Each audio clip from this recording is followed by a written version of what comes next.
Assalamu alaikum, dear friends. Today I wish to share with you people some of my ideas or some of my learning regarding schooling system, particularly schooling system in Asia and schooling system in India. My dear friends, as all of us know that school is the place where we learn to learn. School is the place where we move from, where we move and where we go in search of knowledge, in search of learning, and in search of all those great things that will help us in the times to come. School is the place where we enrich, where we fill our minds, our soul with all those good traits and all that knowledge and all those skills that may help us in the future. But my dear friends, what I wish to talk about is that the model of schooling that we follow in India currently, or that is being followed in most of the Asian countries, that still relies on those old age concepts of rote learning, of remembering the facts, of just qualifying for the examinations, of just qualifying your unit examination, final examination, and at the end of the day, that's why we are seeing that when we graduate, or when we are postgraduate, or even after doing PhD, we still fail to find job, or we are not equipped with proper skills. My dear friends, here I wish to talk of the schooling system of Japan. Japanese schooling system is well known. It's a role model for Asia, because if you look at Japanese schooling system, right from nursery, they teach the way they teach is totally different, and the results they produce, they are just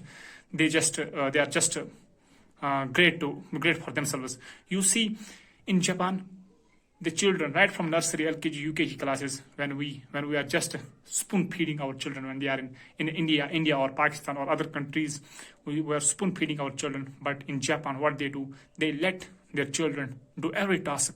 They are made to do clean their rooms. They are made to clean their latrines. They are made to serve their lunch and work together collectively. They are made to work together as a unit.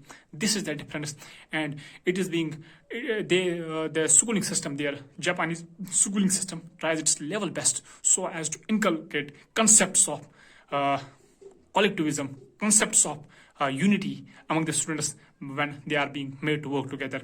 Be it cleaning their rooms, be it cleaning their classrooms, be it working together to find some solution for some problem. And my dear friends, one more thing, you see that they are being given assignments in Japanese schooling system. They are being children, nursery, LKG, UKG class students, first, second, third, and these little children, they are being given assignments. For example, if there is problem of sanitation in the school, the children are being said that, what are your ideas? Look at nursery, LKG, UKG, first class students. They are being said, what are your ideas and what do you think can be done to clean the premises or to clean the surroundings of your classroom or of your school? And then they come out with good ideas. That's why when they come in the real life, they have already acquired those school skills in their schools in the primary stage itself, and then they could tackle any challenge. And that's why we are seeing that Japanese are ahead. The Japanese are a country which are ahead from most of the Asian countries in terms of building, in terms of engineering skills, and that's why we see that most of the Japanese people, they are relatively happier of the Asian masses. So my dear friends, this is the model, and I believe that India too can, and other developing countries too can follow this model of Japan, and then our schooling will be really the schooling that we need, the schooling whereby we can produce students who do not find it hard to find some job, whereby we can generate all those great skills or all those great concepts that are needed in a person nowadays to thrive in this world. So I believe that I personally feel inspired by Japanese school system. And one more instance is there, my dear friends, one more example I would like to share. You see, when we have any disaster or earthquake or tsunami or winds or cyclones, we are afraid. Most among us are afraid, and we don't know what to do, where to go, how to manage it. But if you look at Japanese people, even in tsunami of 2011, they were seen in queues waiting for the relief, because they were totally calm, they were totally patient, they were full of patience, because they have already acquired those skills, those learnings in their schools. But when we see in India or some other Asian countries, we just cry because we haven't acquired those skills in schools itself. So learning those basic skills, basic learnings in schools itself do prove of great use, great help in even the times of crisis, tough tough times that we have to go through. So what I believe that this Japanese school of system, in India needs to copy it. India, and we need to shun away this. We need to take a step forward from this rote learning, from this learning just based on facts. We need to be practical. We need to learn practical things, and we need to.